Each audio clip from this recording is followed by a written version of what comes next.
ಅಧ್ಯಕ್ಷ finance secretary council ಬರ್ತಾ ಇದ್ದಾರೆ. ಆಯ್ತು, ಸಿಎಂ ಅವರು ಯಾವ ಆಯ್ತು, ಅವ್ರು ಏನಕ್ಕೆ ಯಾಕೆ ಪ್ರತಿಯೊಂದಕ್ಕೆ ಉತ್ತರ ಕೊಡ್ತೀರಿ?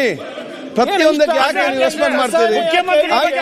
ಮಾತಾಡಿದ್ರೆ ಸುಮ್ ಕೊಡಕ್ಕಾಗತ್ತಾ? ಈಗ ಮಾನ್ಯ ಅಧ್ಯಕ್ಷರೇ ಮುಖ್ಯಮಂತ್ರಿಗಳ ಬಗ್ಗೆ ಅಗ್ರವಾಗಿ ಮಾತಾಡಿದ್ರೆ ಉತ್ತರ ಕೊಡೋದು ಸೂಕ್ತರಾಗಿರುವ ಗಡಿಬಿಡಿ ಮಾಡಬೇಡಿ.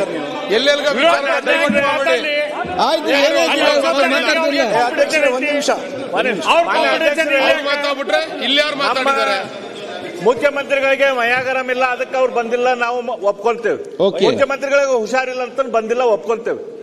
ಆದ್ರೆ ಫೈನಾನ್ಸ್ ಸೆಕ್ರೆಟರಿ ಇರ್ಬೇಕಲ್ಲ, ಇವತ್ತು ಪ್ರಿನ್ಸಿಪಲ್ ಸೆಕ್ರೆಟರಿ ಆಫ್ ಫೈನಾನ್ಸ್ ಅವ್ರು ಇರ್ಬೇಕಲ್ಲ, ಸೆಕ್ರೆಟರಿ ಆಫ್ ಫೈನಾನ್ಸ್ ಕೌನ್ಸಿಲ್ ಇದ್ದಾರೆ, ಬರ್ತಾರೆ, ನಾಯಕರು ಮಾತಾಡ್ಬೇಕಾರೆ ಚರ್ಚೆ ಇರ್ಬೇಕಲ್ಲ, ಪ್ರಮುಖ ಮಂತ್ರಿಗಳಿರ್ಬೇಕಲ್ಲ. ಫಸ್ಟ್ ಪ್ರಿನ್ಸಿಪಲ್ ಸೆಕ್ರೆಟರಿ ಇರ್ಲಿಕ್ಕೆ ಹೇಳಿ. ಫುಲ್ ಕ್ಯಾಬಿನೆಟ್ ಇದೆ ಸೆಕ್ರೆಟರಿ. ಹೇಳ್ದೆ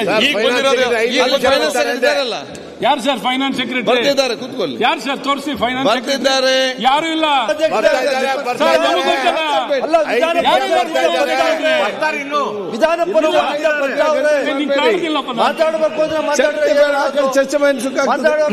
ಮಾತಾಡಿದ್ರೆ ಈಗ ಒಂದ್ ಸೆಕೆಂಡ್ ಬಿಪಿ ಜಾಸ್ತಿ ಆದ್ರೆ ನಾವೇನ್ ಮಾಡೋದು? ಬಿಪಿ ಜಾಸ್ತಿ ಇಲ್ಲ.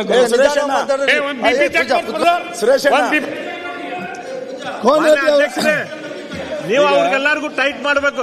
ಮಾಡಬೇಡ, ಸುಮ್ಮನೆ ಇರು. ಜಗಳ ಡಾಕ್ಟ್ರೆ, ವಿಧಾನ ಪರಿಷತ್ ಅಲ್ಲಿ ಇದ್ದಾರೆ, ಫೈನಾನ್ಸ್ ಸೆಕ್ರೆಟರಿ ಬರ್ತಾ ಇದ್ದಾರಂತೆ. ಒಂದು 5 ನಿಮಿಷ ಟೈಮ್ ಕೊಡಿ. ಯಾಕೆ ಟೆನ್ಷನ್ ಆಗ್ತೀರಾ?